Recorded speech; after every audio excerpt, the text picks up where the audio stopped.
Hey everyone, and welcome back to another Sims 4 speed build video. And today I am creating this Bloomin' Rooms tiny house for a single parent and the child sim.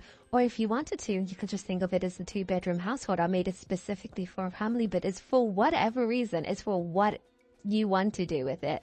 Now, originally I was supposed to put out the base game house that I created before, but you know what? Let me still give you guys something that's to do with base game, but included with the now free kit that we have, because I promise you I will never do a kit / just base game build so late in the game, because I swear Bloomin' Rooms came out like ages ago. But yeah, I recently found out, because I know we've been anticipating for the longest time as simmers here. We've been anticipating for the longest time for this pack to finally come out. And now it is available on the EA app for PC players. I'm not too sure about console players, and it is available for free forever. Well, not forever, like a limited time frame, but if you download it now, it'll be free forever. So just know that you guys will be getting content now, including Bloomin' Rooms, which I'm really excited for, because now I've got a kit and something that non-TC that can compete with a winged llama, because every single time I want to do something utilizing plants, I use a winged llama, and that is what I'm really excited with this now kit I've got. I've never really thought about Bloomin' Rooms. I'm not gonna lie to you guys. I actually used to get this really confused with another kit we have that I did buy, which is the one that comes with a really cool windows. And it comes with a greenhouse. I think it's called Greenhouse Haven. Bloomin' Rooms and Greenhouse Haven can, like, it could be the same pack. But, you know, it wouldn't be EA without, you know, separating packs that could technically be the exact same pack. And I know I've discussed this before, but we have to admit, there are quite a few obvious ones. Like toddler stuff and growing together and parenthood. And then there's like my first pet stuff, and then cats and dogs. Yeah, there's quite a bit. And now, I didn't speak about this on Monday for whatever reason, but now we're also having some people are calling it a woohoo pack. It's like a love pack, very centered around sensuality and love and all of that kind of thing. And I won't lie, I am interested in hearing about certain new additions to gameplay, because like I've said before, I'm a primary builder because gameplay can become a bit tedious for me sometimes. But when I do just choose to sit there and really play with it, I play mainly with mods, because mods add the gameplay I need, like adding the drama, adding the certain aspects to the game that I would never really anticipate. So yeah, we do have that pack coming along, and I want to know what you guys feel about it. I'm not a Sims news channel, so I'm not going to be providing you with the most up-to-date news. I'm normally not this up-to-date with what's going on in the Sims, but I do want to know what you guys think about this new pack, because in my head, the first time I heard about it, all I could think about was My Wedding Stories, and a lot of people were avidly saying that give it a chance, because I'm not someone who's gonna like poop on a pack before it's been.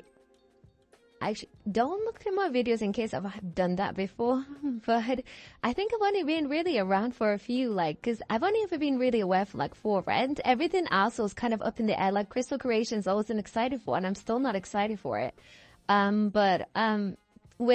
With packs such as like big expansion packs, because this is going to be an expansion pack, I'm not normally that excited for them or aware that they even occur in the first place, especially when they're not very builder centered the way that 4 End was.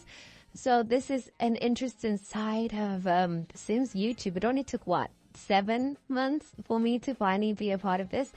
But yeah, I would like to know what you guys think of that type of pack. It sounds, honestly, I don't have the best opinions of it because all I can think of is my wedding stories. Like I said, I am interested in the aspects of exploring the different genres of relationships you have, because it's very, at the moment, it's very, I don't know, it's very traditional at the moment, what we have of relationships.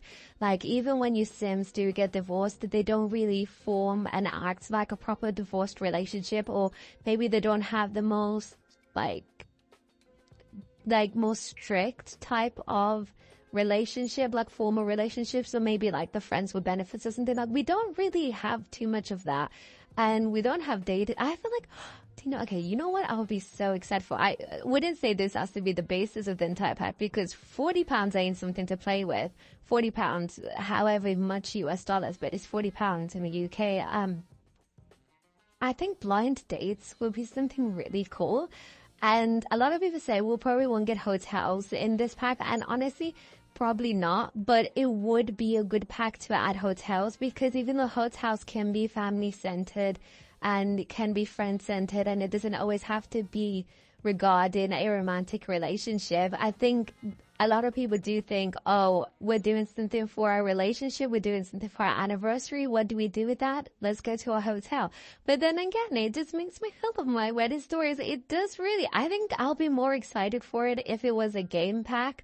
But a lot of people said we're getting a world, so it's an expansion pack. But then it's like Strangerville was quite expansive. Again, Strangerville remains like one of my favorite packs we have ever gotten in The Sims. And Strangerville was a game pack, and it was also very expansive. And I really love that pack.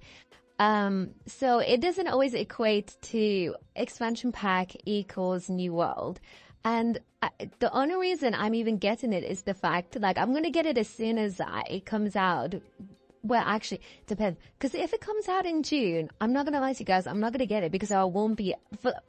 That's something I'm going to discuss more later in May. But potentially for the entirety of June, I will not be uploading at all because I will be on holiday. So and probably a majority of July, because again, I will also be out of the country. So it's like, okay, I actually don't know if I'll be able to get it as soon as possible in June. I hope I can. But if it comes out, I don't think it's going to come out in May now. I'm thinking about it because they normally announce it for release in the following month. So it's probably going to come out in June and I'm going to miss it. So that's sad.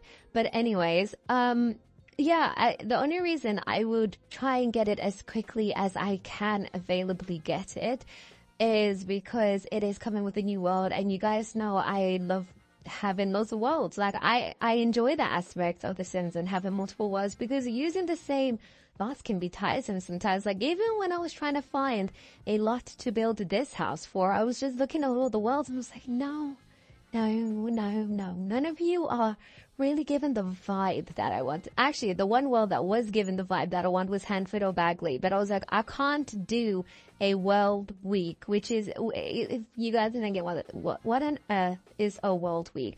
A world week is like, I've noticed that I have a habit of uploading lots and builds in the same world per week. Like, I have like a Brindleton Bay week, I have an Oasis Springs week, I have a Tartosa week. Like, I have a habit of just building in the exact same world for a week straight. So I was telling myself, to this week, why did I upload this week? Hanford or Bagley. So I was tempted to upload in Hanford or Bagley again, and I was like, no, I have to stop myself. I need to upload in a different world. That and the style of housing I was thinking of, this seemed a little too not UK. Like, you won't find houses like this in the UK. And I've said before, Hanford or Bagley is my world where I generate things. Actually, that is a big fat lie. That is actually the biggest lie I've ever told in the world, because the upload that I did on Monday was, as I discussed extensively in the video, it wasn't originally inspired off of Washington and the East Coast of America, but it ended up becoming that. And where did I build it? I built it in Hanford or Bagley. So I could have actually easily done this in Hanford or Bagley. Oh well, I've done it now. But yeah, like I said, I was inspired to do this because we have that pack coming out, and I've always wanted to build like smaller homes. This was actually supposed to be a starter home until I got really into it, and then I was like, okay, never mind, this is not going to be a starter home. Speaking of, if you're probably wondering, oh yeah, you normally discuss your builds a little bit before you upload them, like in previous videos. That's because I made it this morning. I woke up this morning with a challenge in my head. I woke up and I was singing to myself, and I was like, okay, this morning I'm going to upload that base game build. I've been needing to. Okay, if I don't upload that base game build, I need to upload the Superfin build. If I don't upload that build, then I need to just upload one of the many other builds I have in my backlog, but it just wasn't functioning. So I was like, you know what? Actually, a lot of people, the base game is free, and now we've got a free kit. Maybe some new Sims players would like to download the game and have a little bit of content or something like that. So why don't I build this type of house? Because I don't even build that many tiny homes. And technically, as you can see, the blue label at the top, it's 81 out of 100 tiles. So it's not a tiny home. It's a small home, but it's still within that bracket. So you still should get some buffs out of it. I don't really concentrate on buffs when it comes to my lot spacings. This could have just been remained as a residential, and I would have been none the wiser, honestly. But yeah, I did make this into a small home, such tiny home, and it is got 2 bedrooms. It's got a very small living room. It's got a dining space, unless you want to go outside for the dining space. The kitchen is the cutest though. I won't hear anything different. That kitchen is beautiful. I love that kitchen.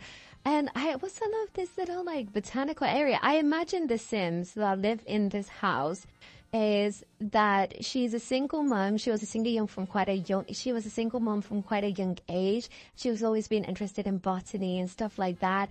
So she just settled down into this house, and she just loves her past. There's not really that much deep lore within this family here, but it's a small house, so you can't really create that much lore in it. But I did play quite a bit with lighting, as you guys can see here, and I really just love how this turned out. This is very different to the types of homes I normally create, like really different. But I really love how it came out, and I really love the intro music, and I just love my whole style recently. Like ever since that English high school, I've just liked the style of my channel. Like I think this is the style that will stick. I love it. But anyway, thank you so much for watching this video. Don't forget to like and subscribe, but if you don't want to, that's also okay. I appreciate you staying this long and listening to all of my ramblings. Also, don't forget to leave a comment down below. I read all of your comments. The more the merrier, and I'll see you guys in the next video. Goodbye.